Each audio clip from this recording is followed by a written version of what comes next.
मित्रांनो, हल्ली कुणी घरून गाडी घेऊन बाहेर पडतो तर त्याला एक विचित्र भीती वाटत असते. आता या भीतीबरोबर कसं लढायचं, कसं वाचायचं, त्यावर इलाज काय, हेच घेऊन येत आहेत आमचे पुढचे आयडिया बाज. मुरादाबादहून धनंजय आणि हरिद्वारहून अभिमन्यू.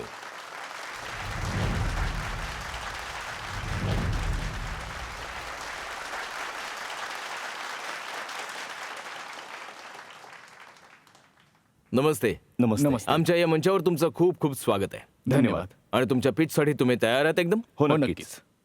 प्रतीक, टायटन, जर तुमची परवानगी असेल तर आम्ही प्रतीक सोबत 1 मिनिट छोटासा खेळ खेळू शकतो का? प्रतीक प्लीज ये ना. या. तर जसं तुम्ही पाहू शकता, हा भारताचा एक नॉर्मल रस्ता आहे. तुम्हाला फक्त इतकंच करायचं आहे, तुम्हाला तुमची फेवरेट कार सुरक्षितरित्या पार्क करायची आहे. एकदम सिंपल. तुमची वेळ सुरू होते आता. अरे नाही नाही नाही नाही, ते तर हॉस्पिटलचं गेट नंबर 4 आहे. तिथे तर पार्किंगला परवानगी नाहीये. नाही प्रतीक, हे आमचं शाळेचं मेन गेट आहे. इथे गार्ड पार्क करायला परवानगी नाही देणार. कुठेतरी जागा असेल ना. अरे नाही नाही नाही, ती तर मेट्रो कन्स्ट्रक्शनची साईट आहे. गाडी टो होणार. मग या गाडीचं करू काय मी? तुमच्या ह्याच प्रॉब्लेमचं समाधान घेऊन तर आम्ही आज इथे आलो आहोत. प्रतीक, थँक्यू. थँक्यू.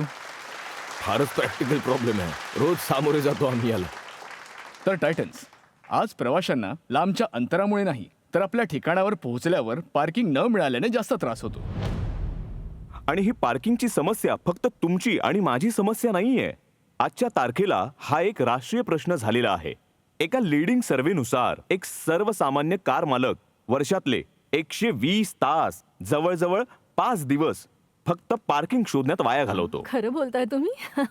विचार करा, त्या 5 दिवसात तुम्ही काय काय करू शकला असता. त्यापेक्षा जास्त आपण आपल्या बायकोला वेळ देऊ शकलो असतो.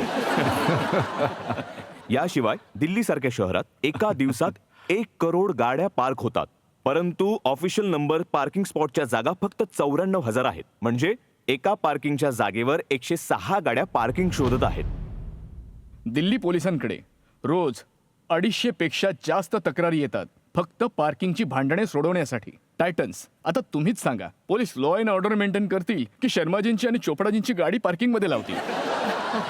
ज्या पद्धतीने भारतामध्ये ऑटोमोबाईल सेक्टर वाढत आहेत आणि गाड्या सुद्धा दिवसेंदिवस वाढत आहेत, पार्किंगच्या समस्या त्याच्यापेक्षाही जास्त वेगाने वाढणार.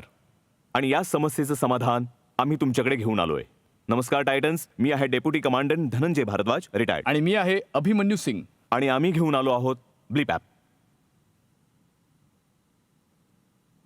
ब्लिप जगातले पहिले पार्किंग ॲप आहे. या ॲपद्वारे तुम्ही तुमची गाडी कधीही कुठेही पार्क करू शकता, फक्त 2 मिनिटात. टायटन्स, आतापर्यंत ही सुविधा फक्त मॉल्स, हॉस्पिटल्स आणि स्मार्ट सिटीजना प्रोव्हाइड करत होतो. पण आमचं स्वप्न आहे की आम्ही तुमच्या मदतीने ही सुविधा देशाच्या कानाकोपऱ्यात व विभागात पोहोचवणे. यासाठी आमची अपेक्षा आहे 1.5 करोड रुपये आमच्या कंपनीतील 2.5% इक्विटीसाठी. तर मग टायटन्स, तुम्ही आमच्या बरोबर या डीलला सुरक्षितरित्या पार्क कराल? प्रॉब्लेम तर खरोखरच जेन्युइन आहे. फार चांगला उपाय वाटतोय. थोडं अजून सांगा की कसं हे ॲप काम करतं. थोडं ॲपबद्दल सांगा. हो, मी तुम्हाला आमच्या ॲपचा एकदा डेमो देतो. फक्त तुम्हाला आमच्या ॲपवर जायचंय, तुम्हाला क्लिक करायचंय बुक इन्स्टंट व्हॅले. जेव्हा तुम्ही या ॲपवर जाल, बस आपलं लोकेशन, जिथे जायचंय ते लोकेशन निवडायचंय आणि कन्फर्म करायचंय. That's it. तुम्ही आरामात तिथे जा. तुम्ही त्या लोकेशनला पोहोचण्यापूर्वी आमचा अटेंडंट तिथे पोहोचलेला असेल. जसं की तुम्ही पाहू शकता, आमचा अटेंडंट स्पेसिफाय झालेला आहे. पार्किंगचे रेट्स पण तुम्हाला आधीच दिसतील. तिथे पोचा, तुमचा OTP व्हेरीफाय करा आणि योग्य माणसाला तुम्ही शिवी देताय. सॉरी, माफ करा, योग्य माणसाला तुम्ही तुमची गाडी देताय. काय करणार, पार्किंगच्या नावावर शिवीच निघते. तुम्ही तिथे गेल्यावर जसा तो तुमची गाडी पार्क करेल, गाडीला तुम्ही लोकेट करू शकता. गाडीचे फोटो पण तुम्हाला ॲपमध्येच मिळतील. जेव्हा तुम्हाला परत जायचं असेल, क्लिक करा गेट माय कार, कन्फर्म करा आणि तुम्हाला गाडी डिलिव्हर केली जाईल. तुम्ही सगळे डिटेल्स तिथे ट्रॅक करू शकाल. तुम्ही जो आमचा व्हॅले आहे त्याची लाईव्ह लोकेशन पाहू शकता. आणि जेव्हा हवं, ज्या पद्धतीने हवं, तुम्ही पेमेंट करू शकता. कॅशने पे करायचं असेल तर कॅशने पे करू शकता. It's very simple. It's absolutely magical. हे तितकं सोपं आहे. प्लीज सांगा आयडिया कुठून आली. प्रत्येक मुलाची आयुष्यात एक बकेट लिस्ट असते की जेव्हा मी कमवायला सुरुवात करेन तेव्हा हे मला एकदा करायचंय. तर प्रत्येक माझ्या बकेट लिस्टमध्ये हे होतं की एक लक्झरी गाडी घ्यायची. अच्छा.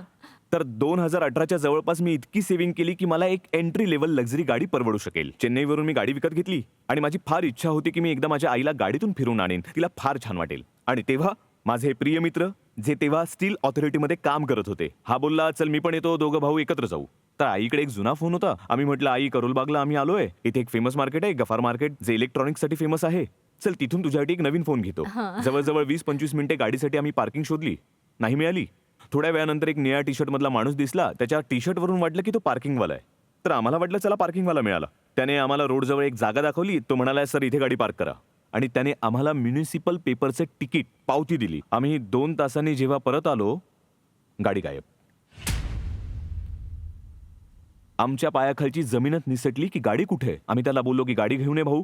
तर त्याने आम्हाला चावी दिली आणि बोलला 40 रुपये बिल झालं, तुमचं तुम्ही बघून घ्या. आम्ही म्हटलं तुमचं तुम्ही बघा, याचा काय अर्थ आहे. त्याने सांगितलं की वाचा पावतीवर काय लिहिलंय आणि जर तुम्ही आपली गाडी कधी पार्क केली तर त्या पावतीवर लक्षपूर्वक वाचा काय लिहिलेलं आहे. पार्किंगची जबाबदारी मालकाची आहे. आम्ही लोकल ऑथॉरिटीजला फोन केला. त्यांचा माणूस आला. तो म्हणाला गाडी चोरीच झाली नव्हती, गाडी तिथून टो झाली होती. प्रश्न हा आला की जर पार्किंगमध्ये गाडी आहे तर टो का झाली.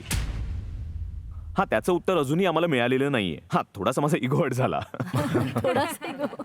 की तिथे जवळपास हजारो गाड्या पार्क होत्या. मला वाटलं की माझ्याबरोबरच एकट्याबरोबर झाले नसेल. मग तिथून आमचा प्रवास खरं सुरू झाला एका पॅसिव्ह रिसर्चचा. जवळजवळ 1.5 वर्ष आम्ही पार्किंग मार्केटवर प्रॉपर रिसर्च केलं. जी माहिती आमच्या समोर आली ती डोकं फिरवणारी होती. भारतात जवळजवळ 93% पार्किंग इंडस्ट्री आजही अनऑर्गनाइज आहे.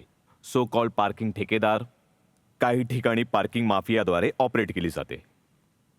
तेव्हा आम्हाला वाटलं की ही समस्या आम्ही विचार करतो त्याहीपेक्षा फार मोठी आहे आणि याने आपण आपल्या लोकांच्या जीवनात एक फार मोठा बदल आणू शकतो. जेव्हा आमच्याकडे सेव्हिंग्स इतकी होती की आम्ही 1.5 वर्ष घरी बसून न कमवता चालवू शकू, बिझनेस इन्व्हेस्ट करू, तेव्हा आम्ही लॉन्च केलं पार्कमेट, जे पुढे जाऊन बनलं ब्लीप. तर हा आहे आमचा प्रवास. तुम्ही एक चांगला डिफेन्स मधला जॉब सोडून स्टार्टअपची रिस्क घेतली. फॅमिलीने सपोर्ट केला होता हो, तुम्हाला? मलाही हेच विचारायचं होतं. तुमची आई काय म्हणाली? जेव्हा मी माझ्या आईला पहिल्यांदा सांगितलं की आई मी प्लॅन करतोय की मला जॉब सोडायचा आहे आणि मला पार्किंगचा प्रॉब्लेम सॉल्व्ह करायचा आहे, तर मग माझी आई फार सुंदर वाक्य म्हणाली, तू निळ्या बत्तीची गाडी सोडून आता गाड्या पार्क करणार. तर बिझनेसच्या गोष्टी यांच्यावर सोडतो, मी माझ्या जागी बसतो. थँक्यू प्रतीक. नमस्कार अभिमन्यू, धनंजय आणि फर्स्टली तुमच्या सर्व्हिससाठी थँक्यू. मला तुम्हाला हे विचारायचं आहे, ॲव्हरेज किती आहे आणि किती वेळ लागतो व्हॅल्यू मिळवण्यासाठी. दुसरं म्हणजे तुम्ही मॉल्स, हॉस्पिटल्स, पब्लिक प्लेसेसमध्ये पार्किंग करून घेता, पण जेव्हा पार्किंग फुल होते त्या जागी तर त्यावेळेस तुम्ही ती दूर पार्क करता. तर ते किती दूर असतं आणि जेव्हा तुम्ही माझी कार परत आणता किती वेळ लागतो त्या गाडीला परत आणायला. जेव्हा तुम्ही ॲपमध्ये लॉग इन करता तिथे सर्वप्रथम एक नोट दिली जाते. ॲटलिस्ट 10 मिनिटं आधी तिथलं लोकेशन टाका ज्या लोकेशनवर तुम्ही येत असाल. दर दिवशी आम्ही जवळजवळ 7,500 गाड्या पार्क करतो वेगवेगळ्या लोकेशनला. जो सरासरी वेळ आहे तो 6 ते 7 मिनिटांचा असतो. प्रत्येक 500 मीटरच्या आत आमचा एक व्हॅले असतोच, त्याला आम्ही ब्लीप अटेंडंट म्हणतो. तर तो तेवढ्या वेळात आरामात पोहोचतो. सर्वात वाईट परिस्थिती आम्ही जी पाहिली ती एकदम पीक आवर्स असेल, सणांची वेळ असेल, एखादा स्पेशल सिनेमा रिलीज होत असेल, तेव्हा पिकअप मध्ये वेळ लागत नाही. डिलिव्हरीच्या वेळी जेव्हा तुम्हाला कार गेट माय करायची असेल तेव्हा ॲप स्मार्टली कॅल्क्युलेट करतो डिस्टन्स, टाइम, ट्रॅफिक आणि जुन्या पद्धती पार्किंगच्या. ते रीड करून तो प्रेडिक्ट करतो की या गाडीला यायला 10 ते 12 मिनिटे लागू शकतात. पण फरक एवढाच आहे की जेव्हा तुम्ही गेट माय कार करता तेव्हा ॲप तुम्हाला आधीच सांगतो की गाडी 12 मिनिटं दूर आहे. तर तुम्ही 12 मिनिटं बाहेर येऊन उन्हा पावसात उभे तर राहणार नाही. जर तुम्ही मॉलमध्ये असाल तर 12 मिनिटे मॉलच्या AC मध्ये राहणं पसंत करा. चार्जेस किती लागतील या अटेंडंटचे? 20 अटेंडंट, 100 अटेंडंट, किती अटेंडंट ठेवणार? आणि लॉजिस्टिकली त्याला सपोर्ट करणं, थोडं त्याबद्दल सांगा. आम्ही 49 रुपीज चार्ज करतो, pick and drop charge plus parking ticket charges. आम्ही सप्लायसाठी जितके लोकल पार्किंग कॉन्ट्रॅक्टर आहेत त्यांच्याबरोबर टायअप करतो. व्हॅलेजचं मॉडेल आमचं सिम्पल आहे. 49 रुपीज आम्ही चार्ज करतो, ते आमचं रिव्हेन्यू आहे आणि पार्किंग कॉन्ट्रॅक्टरला पार्किंग तिकीटचे चार्जेस मिळतात. आम्ही सध्या त्यात काही शेअर घेत नाही आहोत. कारण ते ऍडेड रेव्हेन्यू आहे. कॉन्ट्रॅक्टर तुमचं काम करू पाहणार नाही जर तुम्ही त्यांच्या रेव्हेन्यू मधला भाग घेतला. दुसरं म्हणजे 49 रुपीज आम्ही जे चार्ज करतोय त्यातली 36 रुपये आमचा जो अटेंडंट आहे त्याला जातात. जवळजवळ 13 रुपये आमच्याकडे येतात. हे आमचं मॉडेल आहे. अटेंडन्स तुमच्या रोलवर आहेत की हो. Walkout party? हो. आज या क्षणाला तुमचे किती अटेंडंट आहेत रोलवर? आमच्याकडे 360 अटेंडंट वेगवेगळ्या लोकेशनला आजच्या तारखेला ऑन बोर्डेड आहेत. अमेरिकेचीच एक कंपनी आहे जी तुमच्यासारखी मॉल ऑपरेट करते. त्यांनी अजून एक उपाय दिलेला आहे, कार वॉश सर्व्हिसेस. या प्रकारच्या सर्व्हिसेस ऍड करायचा तुमचा प्लॅन आहे का? कारण तेही एक रेव्हेन्यू मॉडेल आहे. संदेशजी, तुम्ही तर इन्व्हेस्ट करायच्या आधीच मेंटरशिप मध्ये चालू झाला. जसं की तुम्ही सुचवलात की हा आमचा लॉंग टर्म प्रॉस्पेक्टिव्ह प्लान आहे. एक छोटासा प्लान बनवून आम्ही ठेवलाय. त्याच्यात तो ऑलरेडी इन्क्लुडेड आहे. पहिलं तर आधी एबीसीडी लिहिणार, मग कॅट बॅट रॅट, मग निबंध लिहूया. नाही, ही चांगली गोष्ट आहे. तुमचा कॉन्फिडन्स खरंच खूप छान आहे. आधी मार्केट सर्वे घेऊन टाकूया, म्हणजे यांना विश्वास येईल आपली ऑफर द्यायला. ऑडियन्स, तुमचे वोटिंग मीटर्स तुमच्याकडे. तुमची वेळ सुरू होते आता.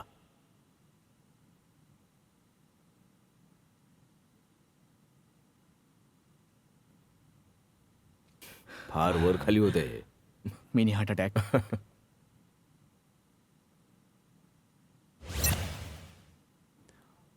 हो, व्हेरी गुड. Thank you sir. 94% लोकांना वाटतं की याची खूपच गरज आहे. सर, थोडं व्हॅल्युएशन बद्दल आणि नंबर्स बद्दल बोलूया का आपण? FY24 मध्ये आमचा होता ARR 1.69 करोड. लास्ट इयर आम्ही केलाय 5.2 करोड आणि यावर्षी आम्ही जवळजवळ 18 करोडवर क्लोज करणार आहोत. काय बोलताय काय?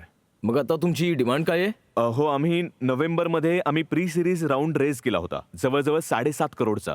Cactus partners, we founder circle, we cats आणि मारवा फॅमिली ऑफिसने त्यात इन्व्हेस्ट केलं होतं. 4 करोडचा आमचा एक ब्रिज राऊंड आहे, ज्यातला एक 2.5 करोडची आमच्याकडे कमिटमेंट आहे ओक्झॅनो कॅपिटलकडून. आम्हाला तुमच्याकडून अपेक्षा आहे 1.5 करोड रुपयांची 60 करोडच्या प्री मनी व्हॅल्युएशनवर. बरं, एक मागच्या महिन्याचा PNL समजा. मागच्या महिन्यात आम्ही 72 लाख 72 लाखांवर बंद केलं, ज्यातला 27.5 लाख आमचे मंथली बर्न होते. या महिन्यात आम्ही 1 करोडचा MRR क्रॉस करणार आहोत आणि जो आमचा बर्न आहे तो 25 लाखांच्या जवळपास येईल. बरं, तुमचं B2C रेव्हेन्यू ते किती आहे? अर्जुन, आम्ही डायरेक्टली कस्टमर्सला ही सर्व्हिस ऑपरेट नाही करत आहोत. आतापर्यंत आम्ही B2B ने ऑपरेट करत होतो. आता आम्हाला B2C ला जायचं हे आहे. ऍप घेऊन. हो, नक्कीच. जर तुम्ही B2B2C करणार असाल तर आय एम ऑल इन. पण जर तुम्ही B2C करणार असाल तर ते लॉजिस्टिकली वाईट ठरेल. अचीव्ह करणं खूपच अवघड होईल. आणि जर तुम्ही दोन्ही करणार असाल तर आय एम आउट. ओके. कारण माझा एरिया ऑफ एक्सपर्टीज नाही आहे हा पार्किंग, आणि माझं व्हॅल्युएशन ह्यात येऊ शकत नाही. त्यामुळे मी इन्व्हेस्ट करण्यामध्ये इंटरेस्टेड नाहीये. पण मी यांचं बिझनेस मॉडेल आणि आयडियाने खूपच प्रभावित आहे, खूप जास्त. Yes, I agree. शैली, तुम्ही?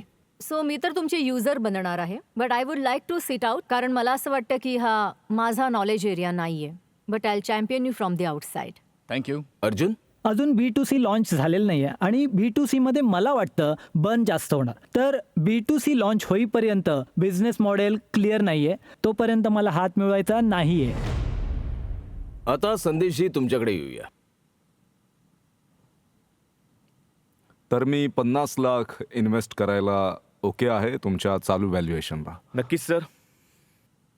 कोणतंही नेगोसिएशन नाहीये व्हॅल्युएशनवर? नाही नाही, ते यासाठी नाही कारण ते बोललेत की 3.5 करोड त्यांनी सध्याच्या व्हॅल्युएशनवर घेतले, त्यामुळे ते अयोग्य आहे त्यांच्यासाठी. त्यांना अशा जागी Thanks a lot, टाकणं sir. की जिथे मी त्यांना वाटाघाटीत खाली घेऊन व्हेरी जाईल. Genius and very sir. Good. Thank you, I think thank he you. खूप फेअर ऑफर आहे. तुम्ही हात मिळवायला तयार आहात?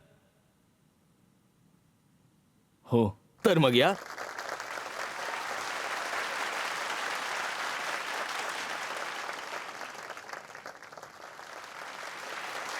Thank you Titans. Thank you very much. All the best. नंतर एक पोरगी आली, एकदम धीट. आणि ती व्यक्ती म्हणजे अहिल्या वेस्कर.